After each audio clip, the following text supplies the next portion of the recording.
Hello guys, જય શ્રી કૃષ્ણ, જય શ્રી સ્વામિનારાયણ. કેમ છો તમે લોકો? આજે છે સેટરડે એટલે પ્રકાશ લંચમાં આવી જશે ઘરે. તો હું વિચારતી હતી કે કંઈક સ્પેશિયલ બનાવું. આખા વીક જે એ બપોરે ત્યાં જમે કામ ઉપર, તો આજે લંચમાં આવી જશે ઘરે. તો મને વિચાર છે કે હું ભરેલું શાક બનાવું. મેં લાસ્ટ ટાઈમ બનાવ્યું હતું ભરેલું શાક. એમાં જે અંદર આપણે બેસનનો મસાલો ભરીને એમાં પાસ થોડોક હજી બાકી છે, તો એ મેં ફ્રીજમાં મૂકી દીધો હતો અને મેં હમણાં ચેક કર્યું તો બહુ ફાઇન ભાજી પડ્યો છે. તો હું એ જ વિચારું છું કે હમણાં એ શાક બનાવી લઉં અને રીંગણા અવોઇડ કરીશ હમણાં, કેમ કે હમણાં પ્રકાશ રીંગણા નથી ખાતા. તો હું રીંગણા એડ નહીં કરું, એની જગ્યાએ બટેટું, ડુંગળી ને જો બીજું અંદર શું એડ કરું. અને આજે શું હતું બીજું, કપડામાં નથી જતા છે આપણે. સેટરડે હોય ને એટલે મુક્તિ કે કપડામાં હાલો, કેમ કે લંગાટામાં સેટરડેના દિવસે માર્કેટ ભરે કપડાની, એટલે એને કંઈક ને કંઈક એના જેટલું નવું મળી જાય એટલા માટે. પણ આજે કાંઈ વિચાર નથી કપડામાં જવાનો.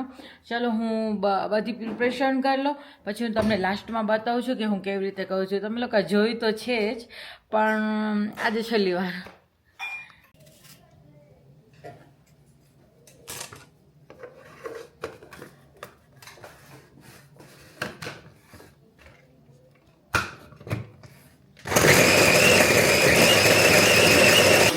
ધીમા આંચે 10 મિનિટ બરોબર છે. 10 મિનિટ માટે મૂકી દઉં છું, પછી હું એનો વઘાર કરીશ.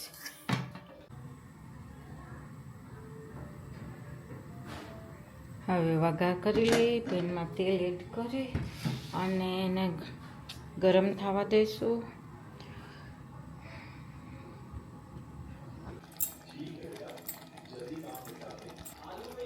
બટેટા અને ડુંગળી ને બધું બફાઈ ગયું છે એકદમ મસ્ત. તો હવે હું એડ કરી દઉં ગ્રેવીમાં.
હું જ્યારે લાસ્ટ જે મેં તમને કીધું હતું ને, ઓલો બ્લોગ હતો કયો બાર્બીક્યુ વાળો હતો, આમાં જેમાં ઓલો નેગેટિવ કમેન્ટ્સ આવી હતી, મને કાંઈ પ્રોબ્લેમ નથી.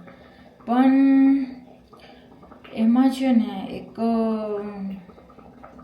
દીદી છે, આંટી ન કહી શકું કેમ કે મને નથી ખબર, હું મળી નથી કે નાના છે કે મોટા છે, એટલે કે દીદી હું કહી શકું એને. દહીંવડાવાળો જે મારો બ્લોગ હતો ને એમાં મને એને કમેન્ટ કરી હતી દીદીએ. એ પોતે થીકાના છે, ત્યાં એ બ્લોગ બનાવે છે ફૂડનું બધું. તો આ વર્ષે પ્રકાશ ઢોલ વગાડવા ત્યાં થીકા જવાના છે મારા હસબન્ડ. તો એ ઢોલને બધું વગાડે છે. તો આ વખતે નવરાત્રિનો ઓર્ડર એને ત્યાં છે જવાનો. તો હું ટ્રાય કરીશ કે હું એક દિવસ થીકા આવું અને દીદીને મળું અને ત્યાંનો નવરાત્રિનો એક બ્લોગ પણ હું બનાવવાની ટ્રાય કરીશ, જો આવાશે તો. કેમ કે મુક્તિની સ્કૂલ ચાલુ હોય અને પછી આવવા જવાનો પ્રોબ્લેમ થાય થોડોક, એટલા માટે મને નથી લાગતું કે હું જઈ શકું, પણ હું ટ્રાય કરીશ. એને મને દીપાસ ફ્લેવર્સ મને એને એ લોકોએ મને એ દીદીએ મને મેસેજ કર્યો હતો. તમે જોજો, એ મારા દહીંવાળાવાળું જે છે ને એમાં મને મેસેજ કર્યો હતો કે ઇગ્નોર કરો આ બધી નેગેટિવિટીને, તમારા બ્લોગ બહુ જ ફાઇન હોય છે. હું જોઉં છું, મને ગમે છે, હું પણ બ્લોગ બનાવું છું.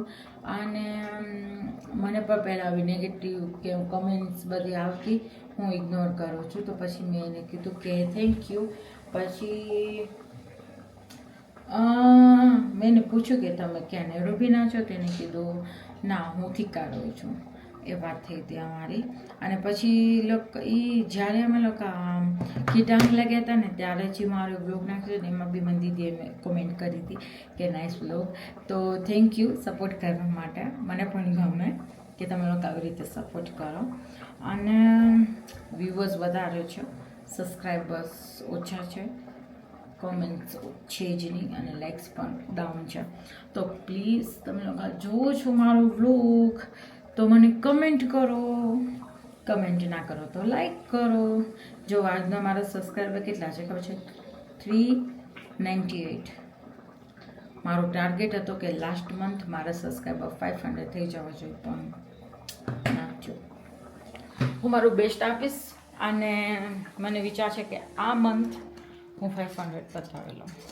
તો એ માટે પ્લીઝ સપોર્ટ કરજો મને, મારા વ્લોગ જોજો અને મને સબસ્ક્રાઈબ કરજો. ચલો હવે થઈ ગયું મારું શાક, થોડુંક ઘણું બાકી છે, મસાલા બધું એડ કરી લીધું. 5 મિનિટ બેસું પછી મળું તમને. શું ખાસ મીઠો? શેકી દઉં? વેઇટ કર ને લાડુ.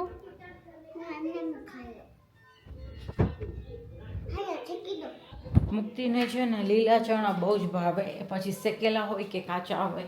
મેં એને કીધું 5 મિનિટ વેઇટ કર, હું મારું કામ પતાવી લઉં અને તને શેકી આપું, પણ ના, વાટ અમારાથી ન જોવાય. એટલે એ ચણા ખાવા બેઠી હતી, હું ત્યાં સુધી બધું કામ પતાવી લઉં અને પછી એને ચણા શેકી દઉં. તો બધું વાઇન્ડ અપ કરી લઉં પછી તમને મળું, કેમ કે કિચનમાં મેસ હોય ને માથું દુખે. ચલો મળીએ પછી આવો. હા દીકો, થોડાક જ ખાવા દો. હા ગાઈઝ, હમણાં છે ને એકદમ લો જાઉં છું બહુ, મને એવું ફીલ થાય છે. ફર્સ્ટ મેં યુટ્યુબ ચાલુ કર્યું ને ત્યારે એકદમ એનર્જી હતી અને આમ ધડોધડ મારા સબસ્ક્રાઈબર્સને વધતા જતા હતા, વ્યૂઝ, સબસ્ક્રાઈબર. પણ લાસ્ટ આ 2 વીક છે ને એમાં બહુ આમ લો ફીલ થાય છે કે આમ જેટલું ગ્રો મન જોઈએ છે ને એટલું નથી આવતું. મને પણ લાગે છે કે હું થોડુંક વ્લોગમાં ટાઈમ મારો બરોબર નથી.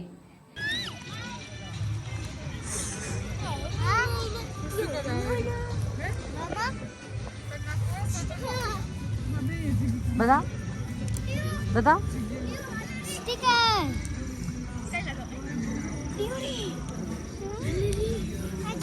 મચ્છર નહીં આવે.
જય જય જય જય.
હેલો ગાઈઝ, કેમ છો તમે લોકો? અમે મેચ જોઈને આવી ગયા ઘરે. મેચ બહુ જ ફાઇન હતી. 10 નથી વાગ્યા, 11:30 વાગ્યા છે. તો અહીંયાથી લખેલું શું હે 10:46 એટલે 11:30. 11:30 થઈ ગયા. અમે લોકો આવી ગયા ઘરે. બહુ જ ફાઇન મેચ હતી આજે ફાઇનલમાં વારસર ન જીત્યું, માંડવી જીત્યું. હોકો યાદ કરાવવું પડે કે હોકો કાઢ. બહુ ફાઇન મેચ હતી આજે. વારાસર વર્સિસ માંડવી. એમાં માંડવી આજે વિનર હતું. લાસ્ટ સિઝનમાં અમે લોકો વિનર હતા રામપરના, ઓબ્વિયસલી. તો ઇન્ડિયનનો ફ્લેગ અને કેનેડાનો ફ્લેગ લગાવ્યો હતો. બધી લાઇટ ઓફ થઈ ગઈ હતી અને બીજા બધા ફોનની લાઇટ ઓન કરી હતી. પછી જે મેચ પતી બધા ઇન્ડિયનનું ફ્લેગ, કેનેડાનું ફ્લેગ લીધું. હું લીધું. અત્યારે થઈ ગયું. હું બોલું હવે? ઓકે. બહુ ટાઈમ થઈ ગયો ને મુક્તિને બોલવાનું બધું બાકી હતું ને, એટલે આજે મુક્તિ બધું બોલી લીધું. બહુ મજા આવી. આજે 15મી ઓગસ્ટ હતી અને અમે લોકો 15મી ઓગસ્ટ વેઇટ હા એ જ હતું.